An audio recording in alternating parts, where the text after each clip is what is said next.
des mégères de ton cru, les preux, Pépin et les autres, ils les balançaient du haut de leur donjon. Et de joie, ils se peignaient une courroie blanche sur le gonfanon.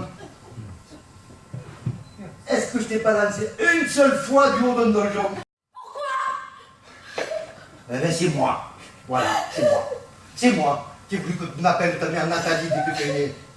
Ben j'avais peur qu'on se moque de toi à l'école. Et que tes copines rigolent en apprenant que ta mère s'appelait Yolande. Comme sa mère, sa grand-mère, sa tante, ses cousines.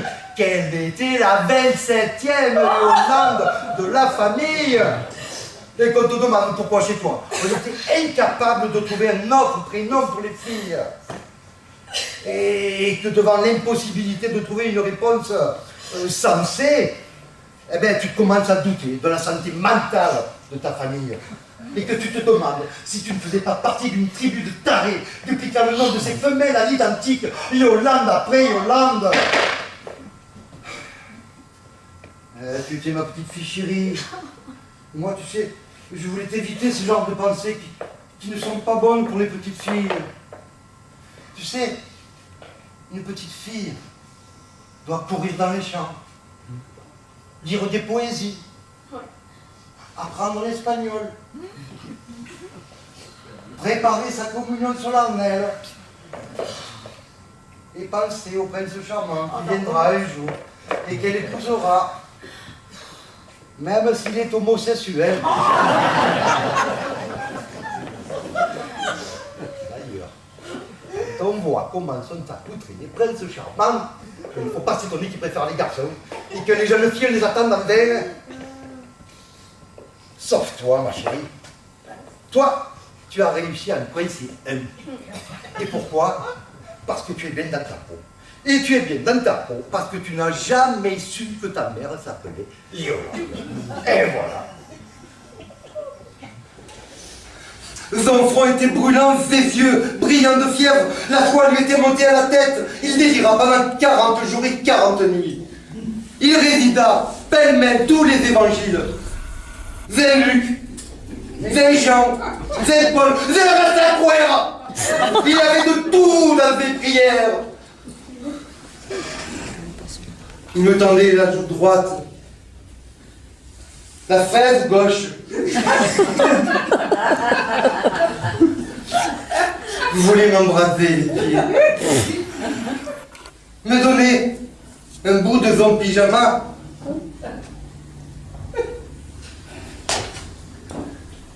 Et pardonner à l'humanité.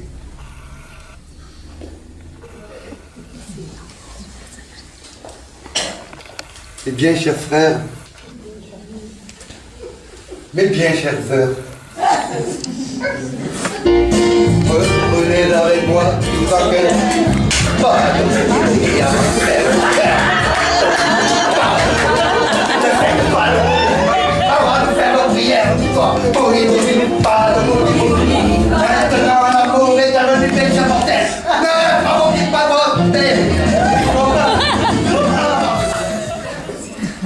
J'ai rencontré à Berlin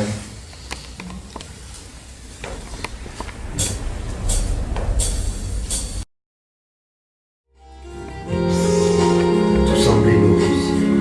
On ne voyait pas, toujours ensemble, très mondain et cynique et désinvolte.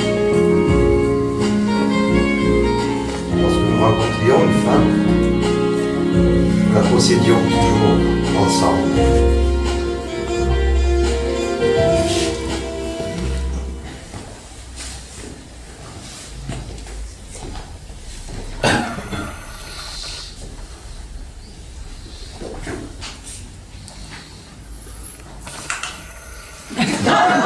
Quand tout devenait trop romanesque,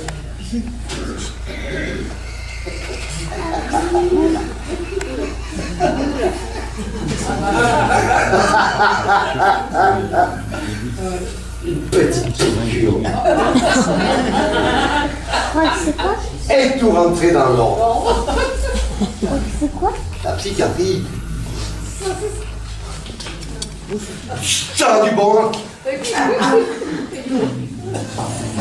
destin qui pourrit sous les lumières blafardes.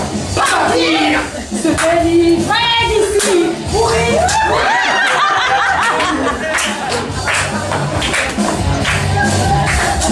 L'amour. Et puis 3, il m'a dit qu'il attendait quelqu'un.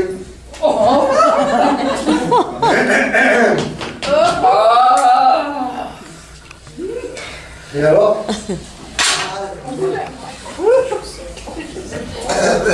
Oui, je me rappelle quand tu parles. C'était jeune femme, jolie. Quoi? Ben oui, jolie. Eh ben, et alors?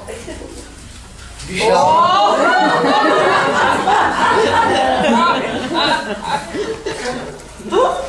Jeune femme, jolie, canari. Non, sereine. Oh, ça devait être un peu paisible, elle va tout petit coin. Oh, moi d'habitude, c'est jamais le premier soir. Eh, qu'est-ce que tu veux que je te dise? Oh, je me tenais plus. Oh, j'avais l'impression de le connaître depuis belle lurette.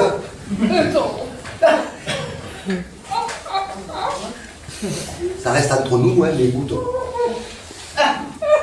Il a fait des choses que je savais même pas que ça existait.